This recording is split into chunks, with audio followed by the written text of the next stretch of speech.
embute na doutrina espírita, um empurrão, né? Como é que é a palavra, o termo em inglês para uma subida? Me faltou agora? Como é que é, Leandro? É um upgrade. Quem sabe não cabe a um de nós? E a gente está esquecido da tarefa, nem começou a arregaçar as mangas ainda. Então é importante isso. Um insight, é importante isso. Eu não quero encontrar nenhum conhecimento da doutrina espírita pronto. Eu quero construir esse conhecimento. Porque se eu não quiser construir esse conhecimento, ele nunca será meu. E eu posso fazer isso. A doutrina espírita diz isto. Você é um espírito que está encarnado num processo evolutivo ininterrupto. Exatamente. Então, desde 1857 até agora, passaram-se muitos anos, mais de um século e meio. Nós estamos vivenciando o mundo material com oportunidades de aprendizado infinitas.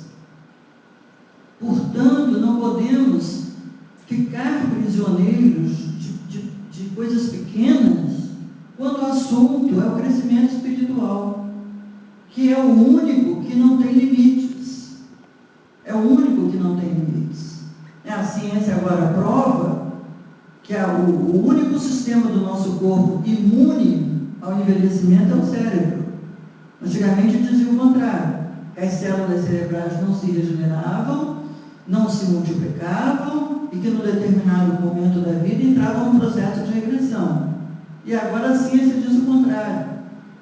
O único sistema do nosso corpo que pode não envelhecer é o cérebro.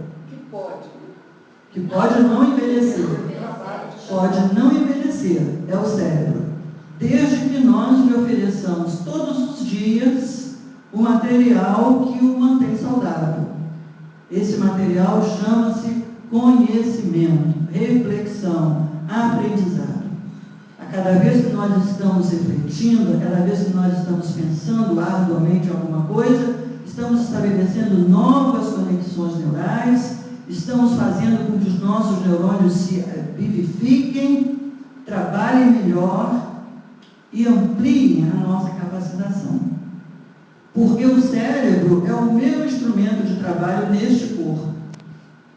O restante do corpo cumpre as ordens que eu transmiti para o corpo através do meu cérebro. Só isso. O restante do corpo, já lhe dou a palavra, o restante do corpo só cumpre ordens.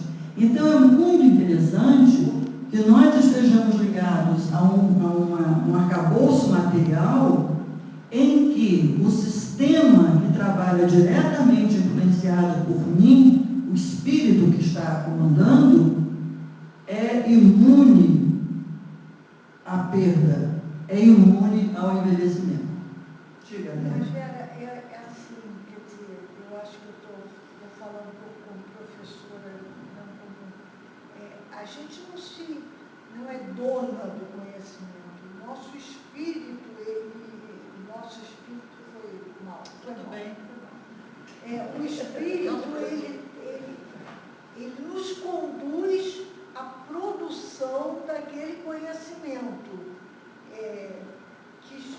que é coordenado, às vezes, por outras entidades, mas ele vai ficar aqui justamente para que o processo evolutivo possa se dar nos outros seres que vão encarnar.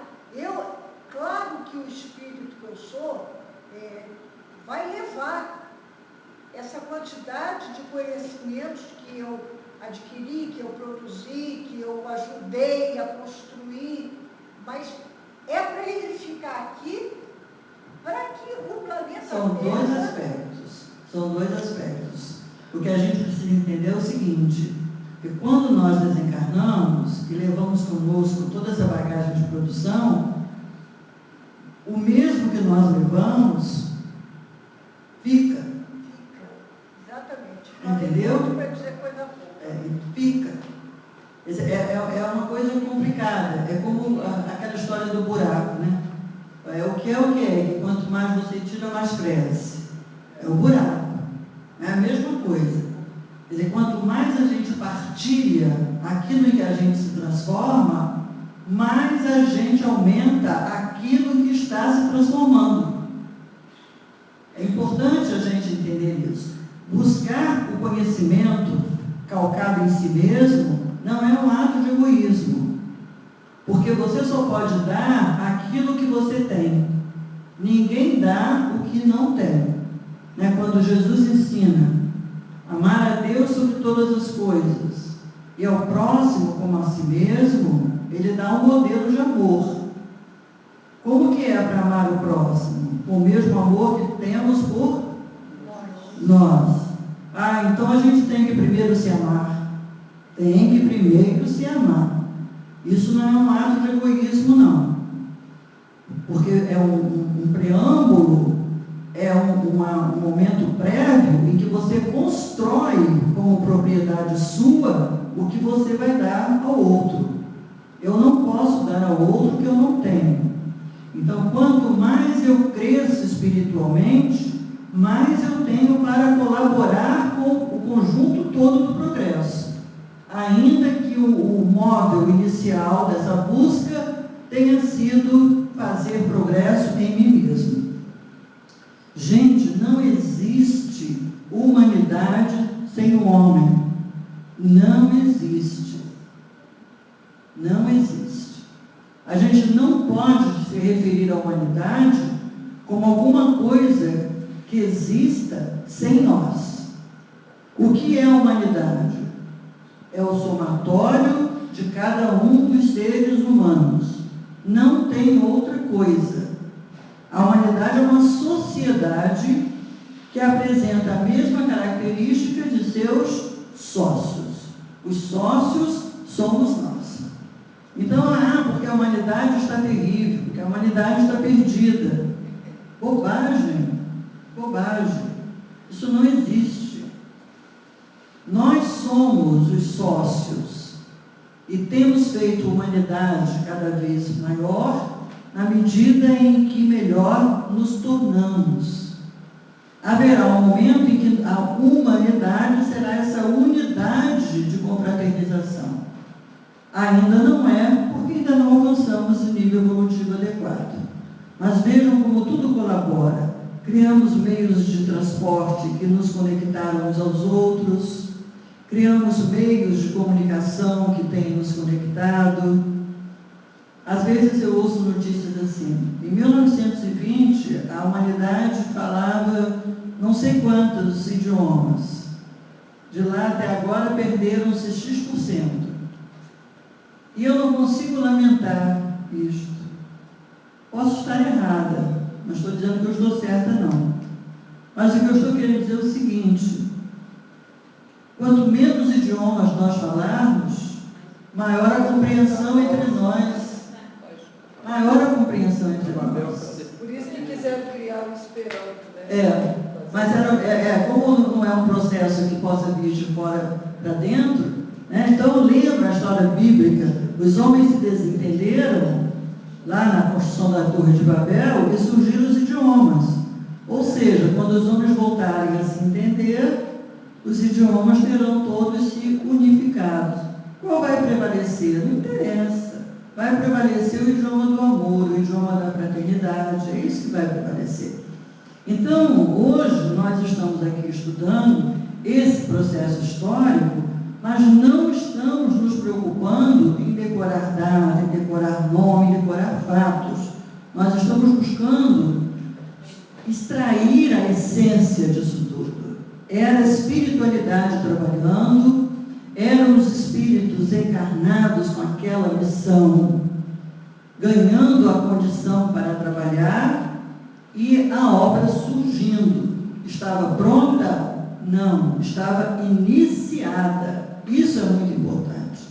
Estava iniciada e não estava pronta. Ela está sendo aprontada em cada um de nós, na medida em que nós nos apropriamos desse conhecimento.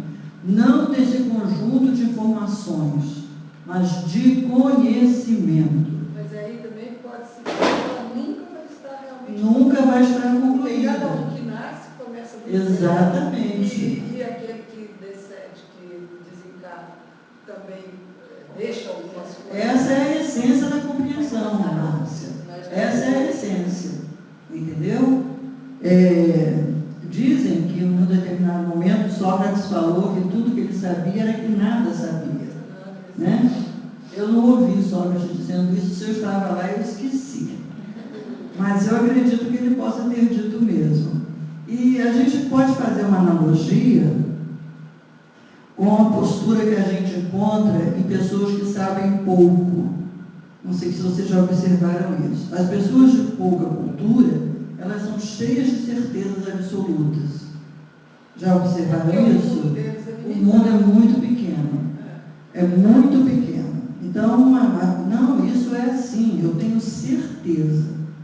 Teve um dia que eu estava almoçando e tive que me segurar na cadeira, mas me segurar muito para não me meter na conversa alheia.